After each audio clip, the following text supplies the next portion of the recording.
The Lazy Donkey. This story is about the lazy donkey that he just wants to eat and sleep. Once there lived a peddler. The peddler sold all sorts of goods, sturdy shoes for the farmers and pretty trinkets for their sweethearts, warm and sticky toffees for the children to munch on their way back from the school. Every morning the peddler loaded the donkey with his wares. The two would set out and walk from farmhouse to farmhouse, from village to village, and from market to market. The poor donkey followed, trying as hard as he could to keep up with his master and groaning under the weight of his load. The peddler, pleased with the day's takings, would walk ahead, jingling the pennies in his pocket. The poor donkey would follow, footsore and weary from carrying the heavy sacks all day long. "Oh, I shall make a tidy profit today on this salt," said the peddler to the donkey as they set off. Up ahead he knew there flowed a stream of cool, sweet water. The edge of the stream was slippery with mud and slush. The donkey, with the heavy sacks of salt on his back, slipped and fell into the water. "Help!" brayed the donkey in a terror, his legs flailing madly in the water. The weight on his back had vanished. Of course, the sacks were lighter, for the salt had dissolved in the water, but the donkey didn't know that.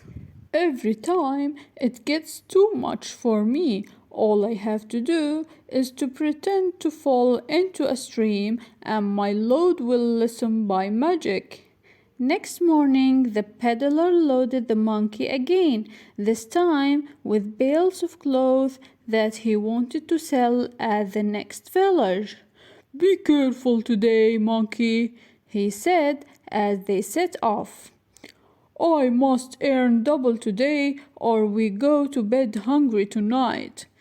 The donkey plodded along behind the peddler and groaned under the weight of the cloth. His back ached more than ever, and his feet were killing him. He resolved to find a stream as quickly as he could. He kicked his legs about, making sure the bundle on his back was properly soaked.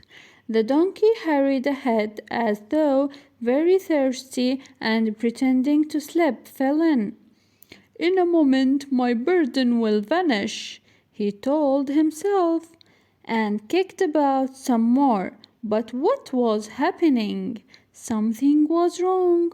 His load, instead of becoming lighter, had become much heavier and was slowly pulling him deeper into the stream. Of course, his burden was heavier, for the water had soaked into the bales of cloth. The poor donkey thrashed about in the water and prayed in terror. "Help! Help!" he cried. Meanwhile, the peddler had rushed to the stream and, bracing himself on the bank, helped the frightened donkey out of the water. That night the donkey was a sad and subdued creature.